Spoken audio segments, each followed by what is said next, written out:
Hi everyone, and thanks for joining me. Today we're going to be making these super cute lip balm holders. They come in so many different varieties. I'm using the designs by Crashing Waves Designs. If you haven't checked out her website, be sure and click over there. I will link her in the description below. She's got a ton of these, and boy are they cute.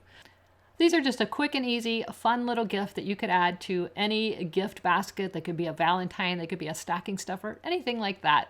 So let's get started. So here we are in Embroidery Essentials. Now all I'm going to do in this window is show you how to use the customization for the lip balm holders. So here's my files, and the customization is in this one. And I'm going to look for the one that ends in PES. I have a brother, so I'm going to put it in here. And this is essentially the pocket that goes on the front of the lip balm holder. So I can add several of these to the hoop, so I can do more than one. So I'm going to hit copy. I'm going to right click, click paste, and that made 2. Now you do want to make sure that you leave some room around these. You need to be able to have enough area to create, to be able to cut around them without cutting into the next name. So I'm only going to add 3. I did 4 before, and that was just too much. So I'm going to hit paste one more time, and now I have 3. So I'm going to select all 3 of these. And I'm just going to go up here to the Align and Distribute window, click on that, and I'm just going to tell it to align the top of them and click Apply. So now these are all in alignment. You can also, if you want to do the distribute, you can do that as well. So I can hit Distribute and tell it to distribute the center, Apply, and now they're all evenly distributed. All right, so next thing I'm going to do is click on Text, and I'm going to type a name. So we can type Evie and hit Enter. There's Evie. You can change your font to whatever you want. I found that 1-inch fonts mostly work. Some of them were a little bit big and I had to reduce them. So for instance, I don't really care for that one. Let's do this one. So you can see that's a 1-inch font and it's really big. If I try to center this in one of the centers, actually that doesn't fit too bad. If you want to make it a little bit smaller, you can, but keep an eye right up here. You don't want to go less than 80%. So whenever you reduce something, you don't want to reduce it by more than 20%. So we're still at 95%. I've only reduced that by about 5%, so that's still good. It's going to keep the integrity of the stitches. You never want to reduce or enlarge a design by more than 20%. All right, so all I'm going to do is copy and paste Evie. And we'll put that one up here, and I'm just going to go over here to the name, and I'll put Ace, Enter, and we'll paste one more time, and I'll put another name here, and we'll make this one Luke, and hit Enter. All right, so these are all coming in at 95%. Now what I want to do is perhaps change the color so that it's going to stop in between each one. Maybe I don't want these all the same color. So I'm just going to click on one, click color again, and choose a color. And that's going to add a color stop. I'll change Aces to, let's just say, and you can choose any color you want. You can choose the actual color on the machine. And if you're doing a single needle, obviously you can put whatever color thread you want to put in there. So we'll do Luke in gray. All right, so now if you want to rearrange this so that they go in a specific order, right now it's going to do Evie, then Ace, then Luke. So maybe I want Ace to go first. I'm just going to click on this 5 and drag it up above Evie. So now it's going to go Ace, then Evie, then Luke. You can check your stitch order here. And same with the squares. You can see those are going out of order. So we can change those. So I'll click on, that's the one that's showing first. So I'm going to tell it to move later. So now the one that's first is Ace, Evie, Luke. So now I'm ready to save this to a flash drive and take it to my machine. However, if you have a brother machine that connects via Wi-Fi, I just learned this through Borica Sewing. I will link her in the description below, but this blew my mind. I didn't know I could do this. I have a brother PR1055X. I did have it hooked up to Wi-Fi, but I hadn't really tried anything. But she just showed in her video that if you click on the utility menu up here and click Send to Solaris, I don't have a Solaris, I have a PR1055X, but it will pop this up. You can name your design if you want. It doesn't really matter. It doesn't transfer the name. So I'm going to click OK. It's going to think about it a second, and it's going to send it to my machine. Now, it will come up with an error message, but it is actually on my machine now. So you see this error sending file? It is actually on my machine. So the next thing we're going to do is stitch these out and then cut them apart, and then we will go ahead and assemble a whole lip balm holder using these templates. So over at the machine, it's going to stitch the squares first, and then we're going to add our fabric. Now, like I said, I did 4 names on this one, so I wasn't able to use 2 of them because I had them too close together. So I recommend not adding more than 3 names, just so that you have enough leeway to have enough fabric for your pockets. I'm going to use a little 505 temporary adhesive and spray the back of my vinyl. And once it's stitched all of your squares, these are all of your placement stitches, you are going to add your vinyl right on top, just like this, making sure that it covers all of your squares. If you wanted to do individual pieces on each one so that each one's different, you could do that. I find it easier just to make all of the pockets out of the same fabric. And now I'm going to let it go ahead and stitch all of the names.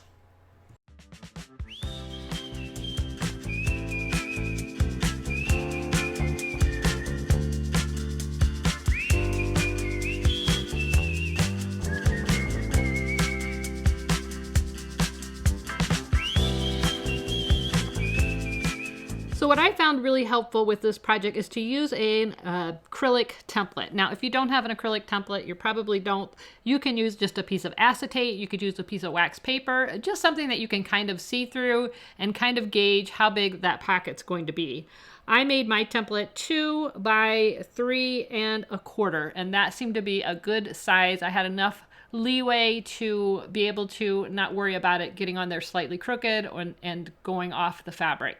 So again, 2 by 3 1/4 is the size of my template. You could use a piece of paper, you could use the printout from Embroidery, whatever you want to use.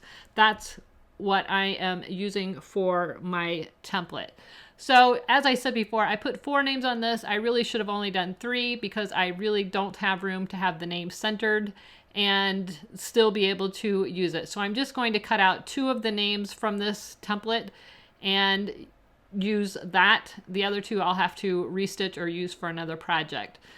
So once you cut out your names using your template so that the name is centered in the center of your fabric, you can see here why I can't use these 2. The name's not centered. So keep in mind, I would only recommend doing 3 if you're using a 5 by 7 hoop.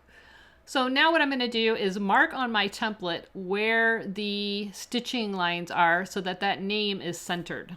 This is why it helps to use something that you can see through, a piece of wax paper or even a piece of copy paper if you can see through it to see where those lines are. That's just going to help me line everything up when I go to put this name on the finished lip balm holder. I'm going to retrace this with a heavier marker so that you can see it. I can see it in person, but I want to make sure that you can understand what I'm doing.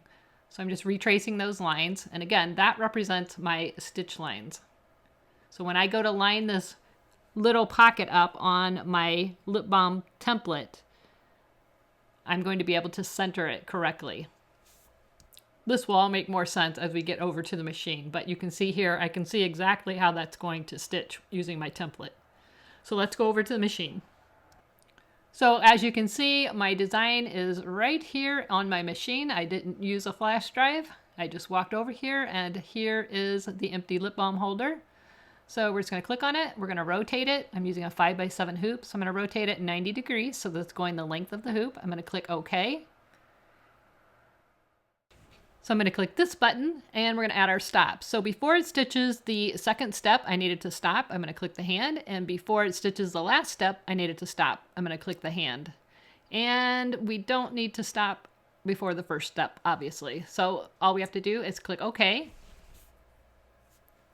Now we're going to click on embroidery. So it's telling me to change my spools. I just click close and then I click this button and I can change each color as needed. So the first color is going to be your placement stitch. The second color is going to be the line for the pocket. So the first two colors don't really matter. The last color is going to be your finishing stitch. So I am going to do all of them in color number 10. So now we're ready to start our embroidery. The first thing it's going to do is stitch our placement line. This is going to be where the base of our lip balm holder, the fabric's going to be laying. So you're just going to let that stitch right on top of your tearaway. Once the placement stitch is completed, it's going to stop. We put that stop in there. And we're going to add our fabric over this placement stitch. Now I have sprayed my fabric with some 505 adhesive spray right on the back. I'm just going to lay it down and make sure that it is evenly covering that whole area of the placement stitch. And then we're going to let it stitch the next step, which is the pocket placement. This is just a straight line, and then it's again going to stop, and we're going to add the front of the pocket and the backing. So if you need to, remove the hoop from the machine, but don't remove the project from the hoop.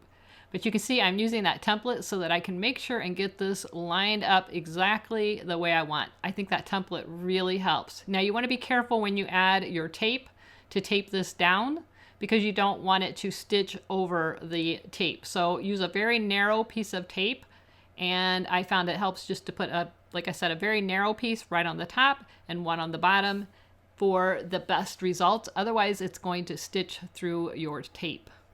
Now, once you have the front on, we still need to add the backing. So what we're going to do is take a piece of felt or whatever you want to use for your backing, and I'm going to spray that with the 505 adhesive as well. So I'm just using white felt.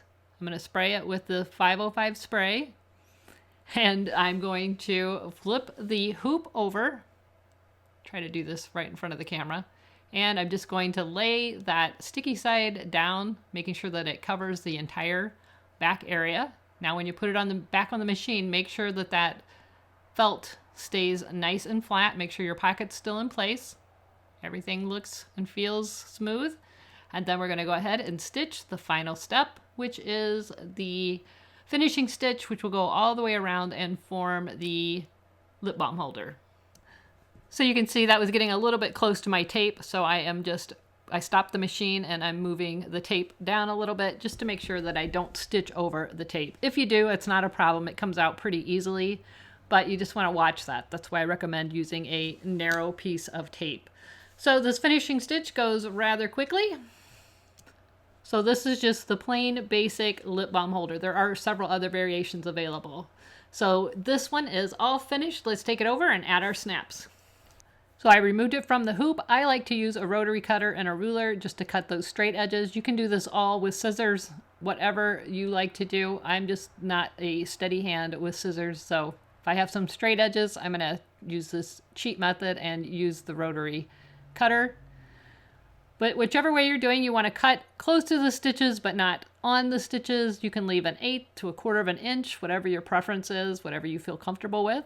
I'm going to have to finish this out with scissors, so I am going to cut up and around the tab, again, leaving that 1/4 inch to an 1/8 of an inch around the entire project. You can round out those corners if you want. I am a lefty, and by all means, I am not a great cutter. It always helps to try and move the project and not the scissors. So just go ahead and get this all cut out. Once it's all cut out, you're going to use your cam snap kit. I will link this in the description below. It comes with everything you need. This one needs to be cleaned up. But for one set of snaps, you need 2 of the pieces that look like tacks, and then you need a male and a female end. Everything's in the kit, but you're going to need 2 of the tack pieces and then 2 of the different finishing pieces, which is the male and the female. You're going to use your awl, and you're just going to poke a hole right through the entire tab towards the bottom in the center. You're going to take one of your tack pieces so that the tack is facing on the side that the pocket is and it's sticking out the back. And then it doesn't matter which one of your other pieces you use. You're just going to put one of those on. I'm using this one. That's the female end. You're going to put the flat side of your pliers against the back side of the tack and squeeze, just like that. I'm going to add my lobster clasp.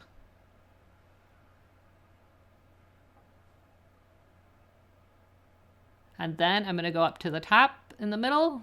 Again, make a hole with the awl right through all the layers. Add that tack again.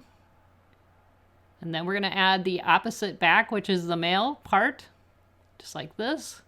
So it looks like that. And again, you're going to put the flat part of the pliers against the flat part of the tack. Squeeze. Give it a good squeeze. And then you can snap it closed. And there's your pocket. I'm going to trim this up just a little bit more. And here are my finished lip balm holders. She has so many cute different designs on her website available. They all go together pretty much the same way. You just have to stop to look at the design and add that into your steps. But other than that, pretty simple. And you can add the customized names on any of them.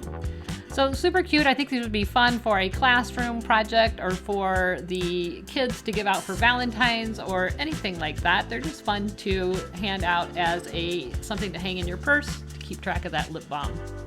So I hope you enjoyed this video. I will try to link everything that I used in the description below the video and a link to Crashing Waves designs. These are so super cute. I love them. Thanks so much for watching. If you enjoyed this video, please like, subscribe, and share. Don't forget to click that bell so that you're notified every time there's a new video. Thanks so much for watching, and until next time, never stop making. See ya. Bye-bye.